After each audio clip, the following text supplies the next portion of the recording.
Divine mills recipe ચેનલમાં આપ સૌનું સ્વાગત છે। આજે આપણે બનાવશું ક્રિસ્પી ભાખરી ખાખરા, જે ખાવામાં એકદમ બિસ્કિટ જેવા કડક અને સરસ ટેસ્ટી થશે।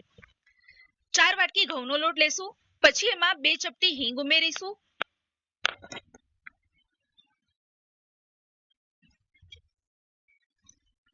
એના પછી સ્વાદ અનુસાર મીઠું લઈશું,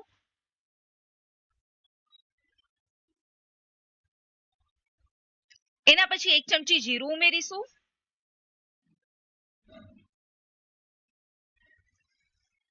વધારે ફ્લેવર જોતો હોય તો 2 ચમચી પણ આપણે એડ કરી શકીએ છીએ। અહીંયા મેં 2 ચમચી જીરું લીધું છે અને 1 પા વાટકી જેવું ચોખ્ખા ઘીનું મોણ લેશું, જેનાથી એકદમ સરસ ટેસ્ટ આવશે અને સ્વાદિષ્ટ લાગશે।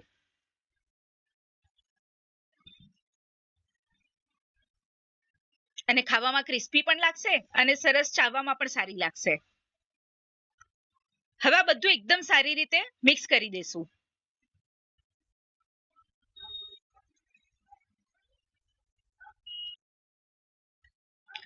આ લોટ આપણે ભાખરી જેવો લોટ બાંધવાનો છે, જેથી એ એકદમ જ કડક હોવો જોઈએ।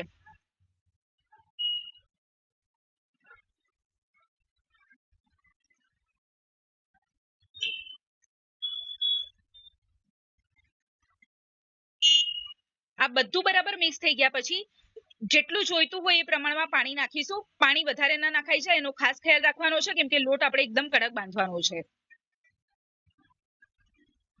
તમે જોશો એકદમ કડક સરસ લોટ બંધાઈ ગયો છે અને પાછો મેં એને ઘીથી ગૂંથી લીધો છે। હવે મેં એના લુવા તૈયાર કરી લીધા છે। લુવા થોડા જાડા રાખવાના છે।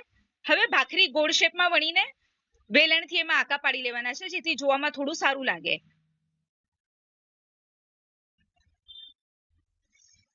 હવે આ ભાખરીને આપણે એકદમ ધીમી ફ્લેમ પર શેકવાની છે। સૌથી પહેલી વાર જ્યારે નાખશું ત્યારે એમાં થોડી પ્રિન્ટ પડવા દેવાની છે બ્રાઉન કલરની। હવે આપણે કપડાથી ધીરે ધીરે દબાવીને હરેક તરફથી એને શેકવાનું ચાલુ કરશું અને ફેરવી નાખશું। બંને સાઈડ સરસ બ્રાઉન કલરની પ્રિન્ટ બનતી જાય છે।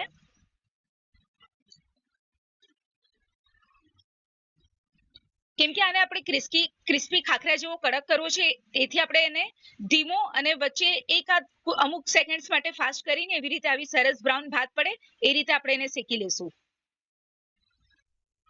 હવે એકદમ સરસ શેકાઈ ગઈ છે અને ખાખરા જેવી કડક થઈ ગઈ છે। આના પર પાછું આપણે 1 ચમચી ઘી લગાડી દઈશું અને ચમચીથી એમાં કાણા પાડી દઈશું ભાખરીમાં, જેથી ઘી બરાબર અંદર ઉતરી જાય અને એનો સ્વાદ સારી રીતે આવે।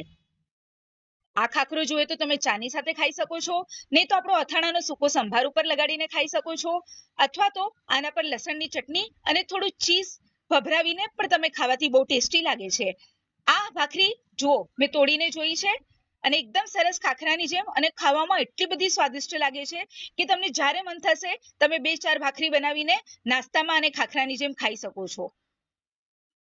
જરૂરથી ટ્રાય કરજો અને અમને જણાવજો।